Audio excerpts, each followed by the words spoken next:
This rights movement for corporations, for the rich, the powerful, and the fortunate, has been pursued in a manner, deliberate infiltration of the judicial branch of government, that should concern anybody who respects the law, and in particular, respects our Supreme Court.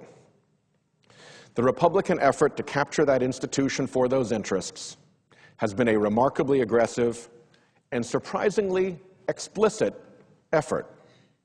Usually, political efforts to capture great public institutions come, as it were, in sheep's clothing. But this wolf came as a wolf. Consider, for example, the official Republican Party platform of 2000, which applauded Governor Bush's pledge to name only judges who have demonstrated that they share his conservative beliefs and respect the Constitution. All that was left out was that they should be willing to bend the law and overturn precedents to impose those beliefs. The pattern's not complicated. America's big corporate interests fund Republican candidates for office, and those corporate interests want those Republicans to help them. That's as old as politics. Republicans, once elected, make it a priority to appoint judges who want to help them. Judges who may give obligatory lip service opposing judicial activism, but will actually deliver on core Republican political interests. The conservative bloc of judges overrules precedent and 100 years of practice to open the doors to unlimited corporate political spending. And corporations can now give ever more money into the process of electing more Republicans. Connect the dots. Republicans are the party of the corporations. The judges are the appointees of the Republicans. And the judges just delivered for the corporations. It is being done in plain view.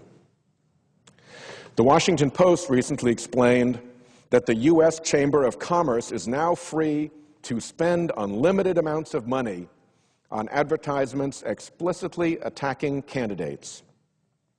The Chamber of Commerce already had announced a, quote, massive effort to support pro-business candidates in November. So the response from the Republicans, as reported by the Washington Post, should come as no surprise. Republican leaders cheered the ruling as a victory for free speech and predicted a surge in corporate support for GOP candidates in November's midterm elections.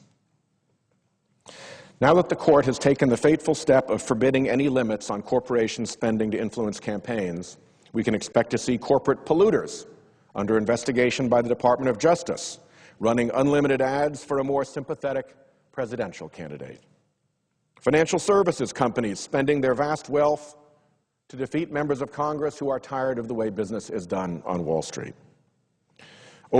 Defense contractors overwhelming candidates who might dare to question a weapons program that they build.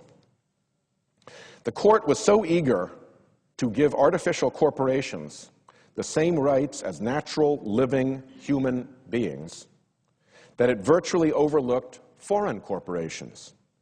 The activist Republican majority leaves wide open the possibility of a constitutionally protected right to influence American elections being held by a Saudi oil company interested in American energy policy, a third world clothing manufacturer opposed to American labor standards, a foreign farm conglomerate concerned about America's food safety rules.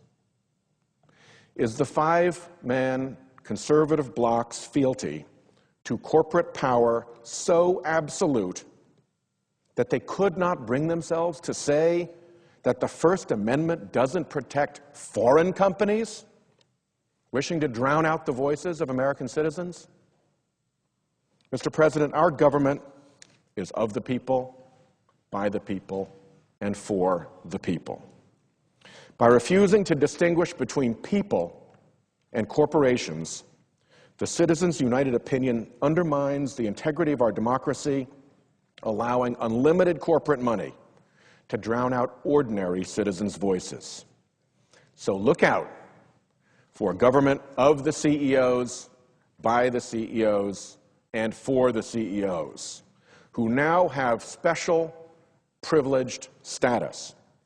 Not only may CEOs use their personal wealth to influence elections, they now get the added megaphone not available to regular citizens of being able to direct unlimited corporate funds to influence elections.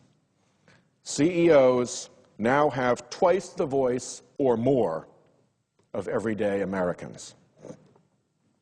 I won't belabor the record here because it is something of a technical matter, but before I conclude, I have to say from a point of view of judicial practice, the majority opinion is disturbing in several ways.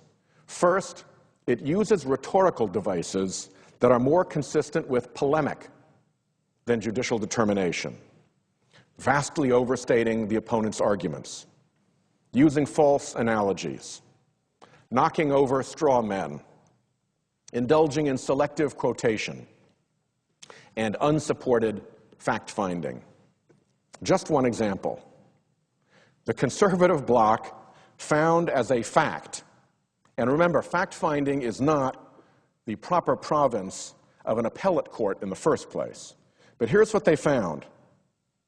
We now conclude that independent expenditures on elections, including those made by corporations,